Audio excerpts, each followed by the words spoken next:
Clarity ಕೊಡ್ತೀರಾ ಅಂತ ಎಲ್ಲ ಕನ್ಫ್ಯೂಷನ್ ಇದೆ ಒಂದು. ಓಕೆ ಹೇಳಿ ಹೇಳಿ ಯಾವ ವಿಷಯ ಮೆಸೇಜ್ ಬಂದಿತ್ತು ನಿಮಗೆ ಅಂತ ಒಂದು ಉತ್ತರ ಕೊಟ್ಟಿದ್ದೀರಾ? ಹೌದು.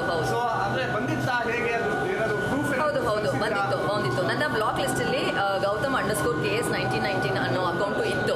ನಾನು ಇದನ್ನು ಯಾಕೆ ಚೆಕ್ ಮಾಡಿದ್ದು ಅಂತಂದರೆ ದ ಹಿಂದೂ ಪೇಪರಲ್ಲಿ ಪಬ್ಲಿಷ್ ಆಗಿದೆ. ಆ ವ್ಯಕ್ತಿಯ ಅಕೌಂಟು ಈ ಒಂದು ಫೇಕ್ ಅಕೌಂಟ್ ಹೆಸರಾಗಿತ್ತು, ಆ ವ್ಯಕ್ತಿಯ ಫೇಕ್ ಅಕೌಂಟು ಈ ಹೆಸರಲ್ಲಿ ಇತ್ತು ಅನ್ನೋದು. ಸೊ ಅದಾದಮೇಲೆ ನನ್ನ ಫಾಲೋವರ್ಸಲ್ಲಿ ಇದಾರಲ್ಲ ಅಂತ ಚೆಕ್ ಮಾಡಿದೆ, ಫಾಲೋವರ್ಸಲ್ಲಿ ಇರಲಿಲ್ಲ. ಬ್ಲಾಕ್ ಲಿಸ್ಟಲ್ಲಿ ಚೆಕ್ ಮಾಡಿದಾಗ ಇತ್ತು. ಆ್ಯಂಡ್ ನಿಮಗೆ ಗೊತ್ತು ನನ್ನ ಬಗ್ಗೆ ನೆಗೆಟಿವ್ ಕಮೆಂಟ್ಸ್ ಬಂದರೆ ಸ್ಟೋರಿಲಿ ಹಾಕೊಂಡು ರುಬ್ತೀನಿ, ಇಲ್ಲಾಂತಂದರೆ ಅವರೇ ಸಾರಿ ಅಕ್ಕ ಅಂತ ಹೇಳೋರ್ಗೂ ಬಿಡಲ್ಲ. ಸೊ ಇದನ್ನು ಬ್ಲಾಕ್ ಮಾಡಿದ್ದೀನಿ ಅಂತಂದರೆ ತೀರಾ ಕೆಟ್ಟದಾಗಿ ಬಂದಿದ್ರೆ ಆ್ಯಂಡ್ ಫೇಕ್ ಅಕೌಂಟ್ಸಿಂದ ನನಗೆ ಬರೋ ನೆಗೆಟಿವ್ ಕಮೆಂಟ್ಸ್ನ ನಾನು ತಲೆ ಕೆಡಿಸ್ಕೊಳ್ಳಲ್ಲ. ಬಿಕಾಸ್ ಮುಖನೇ ಇಲ್ದಿರೋ ವ್ಯಕ್ತಿ ಜೊತೆ ಮಾತಾಡೋಕ್ಕೆ ನನಗೆ ಇಷ್ಟ ಇಲ್ಲ, ಅಥವಾ ಅವ್ರಿಗೆ ಅರ್ಥ ಮಾಡ್ಸೋಕ್ಕೆ ಇಷ್ಟ ಇಲ್ಲ. ಸೊ ಹಾಗಾಗಿ ಇದು ಬ್ಲಾಕ್ ಲಿಸ್ಟಲ್ಲಿ ಇದೆ ಅಂದರೆ ಖಂಡಿತವಾಗ್ಲೂ ಏನೋ ಕೆಟ್ಟದಾಗೆ ಬಂದಿರುತ್ತೆ. ಬಟ್ ಅದು ಏನು ಮೆಸೇಜ್ ಅಂತ ನನಗೆ ನೆನಪಿಲ್ಲ. ಆದರೆ ಈ ವಿಷಯನ ಶೇರ್ ಮಾಡ್ಕೊಂಡ್ಮೇಲೆ ಸಾಕಷ್ಟು ಜನ ನನಗೆ ಶೇರ್ ಮಾಡ್ಕೊಂಡಿದ್ದಾರೆ. ಅವ್ರಿಗೆ ಬಂದಂಥ ಮೆಸೇಜಸ್ಗಳನ್ನ ಈ ರೀತಿ ಶೇರ್ ಮಾಡ್ಕೊಂಡಿದ್ದಾರೆ. ನಮಗೂ ಬಂದಿತ್ತು ಈ ಮೆಸೇಜಸ್ ಅಂತ. ಇನ್ಫ್ಯಾಕ್ಟ್ ಜೂನ್ 7ನೇ ತಾರೀಕುವರೆಗೂ ಕೂಡ ಮೆಸೇಜಸ್ ಬಂದಿದೆ ಆ ಅಕೌಂಟಿಂದ. ನಮ್ಮೊಬ್ಬರು ಹೆಣ್ಮಗಳಾಗಿ ನಿಮ್ಗೆ ಏನು ಅನಿಸ್ತು ನಮ್ಮ ಈ ಥರ ಇನ್ಸಿಡೆಂಟ್ ನಡೆದಾಗ? ಅಥವಾ ಸ್ಯಾಂಡಲ್ವುಡ್ಡಲ್ಲಿ ಸೊ ಈ ಥರ ನಡೀತಾನೆ ಇರುತ್ತೆ, ಬಟ್ ಬೆಳಕಿಗೆ ಬರಲ್ಲ, ಅವರಾಗ ಅವರೇ ಅದನ್ನ ಸುಮ್ಮನೆ. ನೀವು ನನ್ನ ಪ್ರೀವಿಯಸ್ ಇಂಟರ್ವ್ಯೂ ನ್ಯಾಷನಲ್ ಟಿವಿ ಕೊಟ್ಟಂಥ ಇಂಟರ್ವ್ಯೂ ಅಬ್ಸರ್ವ್ ಮಾಡಿದ್ರೆ ನಾನು ಅಲ್ಲೊಂದು ಮಾತು ಹೇಳ್ತೀನಿ ಮಾತಾಡ್ತಾ ಈ ನೆಗೆಟಿವ್ ಕಮೆಂಟ್ ಮಾಡೋರಿಗೆ ಎಷ್ಟು ದ್ವೇಷ ಇರುತ್ತೆ ಅಂತಂದರೆ, ಯಾವುದಾದ್ರೂ ಒಂದು ಕ್ರಿಯೇಟರ್ನ ಈ ನೆಗೆಟಿವ್ ಕಮೆಂಟ್ ಮಾಡೋರು ಇರೋ ದ್ವೇಷಕ್ಕೆ ಕೊಲೆ ಮಾಡಿಬಿಡ್ತಾರೆ, ಅವಾಗ ದೊಡ್ಡ ನ್ಯೂಸ್ ಆಗುತ್ತಲ್ಲ, ಅವಾಗ ಇದು ಎಂಡ್ ಆಗ್ಬೋದು ಅಂತ ಹೇಳಿರ್ತೀನಿ. ಬಟ್ ಇಲ್ಲಿ ನೋಡಿದ್ರೆ ಉಲ್ಟಾ ಆಗಿದೆ.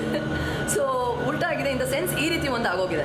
ಯಾರೋ ಒಂದು ಕಮೆಂಟ್ ಮಾಡೋರು ಇದಾಗೋಗಿದ್ದಾರೆ, ಸತ್ತೋಗಿದ್ದಾರೆ. ಸೊ ಹಾಗಾಗಿ ಏನೋ ಒಂದು ದೊಡ್ಡದು ಆದಾಗಲೇ ಇದ್ರ ಬಗ್ಗೆ ಎಲ್ರಿಗೂ ಅವೇರ್ನೆಸ್ ಬರೋದು ಅಂತ ಅಂದ್ಕೊಂಡಿದ್ದೆ. ಸೊ ಇವಾಗ ಎಲ್ಲರೂ ನೋಡಿ ಕಮೆಂಟ್ ಸೆಕ್ಷನ್ಗಳ ಬಗ್ಗೆ ಮಾತಾಡ್ತಿದ್ದಾರೆ, ನೆಗೆಟಿವ್ ಕಮೆಂಟ್ಸ್ ಬಗ್ಗೆ ಮಾತಾಡ್ತಿದ್ದಾರೆ. ನನಗನ್ಸುತ್ತೆ ಇವಾಗಲಾದರೂ ಸೈಬರ್ ಕ್ರೈಮ್ ಅನ್ನೋದು ಹೊಸದಾಗಿ ರಿಫಾರ್ಮ್ ಆಗಬೇಕು.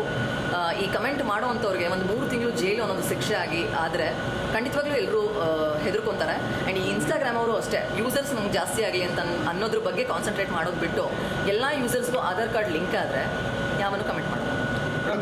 ಸೈಬರ್ ಕ್ರೈಮು ಅಷ್ಟಾಗಿ ಫಾಸ್ಟಾಗಿ ಕೆಲಸಗಳನ್ನ ಮಾಡ್ತಾ ಇಲ್ವಾ ಅಂತ? ಫಾಸ್ಟಾಗಿ ಇಲ್ಲ ಸರ್, ನನ್ನ ವಿಷಯದಲ್ಲಿ ಕೆಲಸನೇ ಮಾಡಿಲ್ಲ ಸರ್.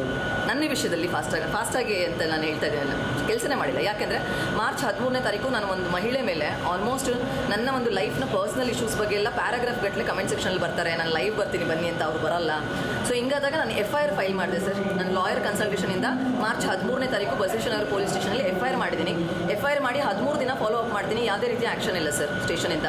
ಇದಕ್ಕಿಂತ ಮುಂಚೆ ಕೊರೋನಾ ಟೈಮಲ್ಲಿ ತುಂಬಾ ಮಾರ್ಫಿಂಗ್ ಮಾಡ್ತಾಯಿದ್ರು, ಬ್ಯಾಡ್ ಟ್ರೋಲ್ಸ್ಗಳನ್ನ ಮಾಡ್ತಿದ್ರು.